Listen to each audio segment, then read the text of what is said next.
দীর্ঘ প্রায় 2 বছর দেশের বাইরে থাকার পর আবারও দেশে ফেরার ঘোষণা দিয়েছেন বাংলাদেশের সাবেক প্রধানমন্ত্রী ও আওয়ামী লীগ সভাপতি শেখ হাসিনা।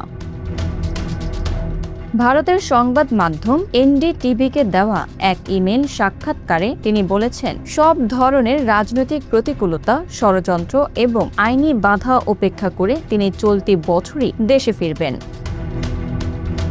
শেখ হাসিনার ভাষায়, দেশে ফেরা তার ব্যক্তিগত কোনো ইচ্ছা নয়, বরং এটি বাংলাদেশের মানুষের গণতান্ত্রিক অধিকার, আইনের শাসন এবং মুক্তিযুদ্ধের চেতনা পুনঃপ্রতিষ্ঠার সংগ্রামের অংশ। তিনি বলেন, ক্ষমতার জন্য নয়, বঙ্গবন্ধু শেখ মুজিবুর রহমানের স্বপ্নের সোনার বাংলা গড়ার লক্ষ্যেই তিনি রাজনীতি করেন। মৃত্যুকে ভয় পান না বলেও মন্তব্য করেন তিনি। 1975 সালের হত্যাকাণ্ড এবং 21 আগস্টের গ্রেনেড হামলার মতো কঠিন সময় পার করার কথা উল্লেখ করে শেখ হাসিনা বলেন, আগেও জনগণের পাশে ছিলেন, এবারও সব বাধা অতিক্রম করে দেশে ফিরবেন। বর্তমান রাজনৈতিক পরিস্থিতি নিয়ে তিনি দাবি করেন, আওয়ামী লীগ শুধু একটি রাজনৈতিক দল নয়, বরং দেশের ইতিহাস ও মানুষের সঙ্গে গভীরভাবে যুক্ত একটি সংগঠন। অতীতের মতো এবারও দলটি জনগণের শক্তিতেই ঘুরে দাঁড়াবে বলে তার বিশ্বাস।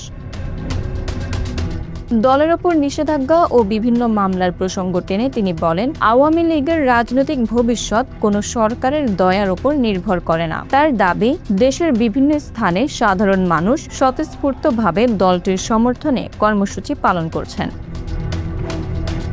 একই সঙ্গে 5 আগস্টের পর দেশের জাতীয়তাবাদ, গণতন্ত্র ও ধর্মনিরপেক্ষতার ভিত্তির ওপর আঘাত হানা হয়েছে বলেও অভিযোগ করেন শেখ হাসিনা। তবে বিএনপি বা অন্য কোনো রাজনৈতিক শক্তির সঙ্গে গোপন সমঝোতার গুঞ্জন সম্পূর্ণভাবে নাকচ করে দেন তিনি। সাক্ষাৎকারের শেষ দিকে শেখ হাসিনা বলেন, তিনি শেষ দিন পর্যন্ত সংগ্রাম চালিয়ে যাবেন এবং জনগণের শক্তিতেই একদিন গণতন্ত্র ফিরে আসবে বলে তিনি বিশ্বাস করেন।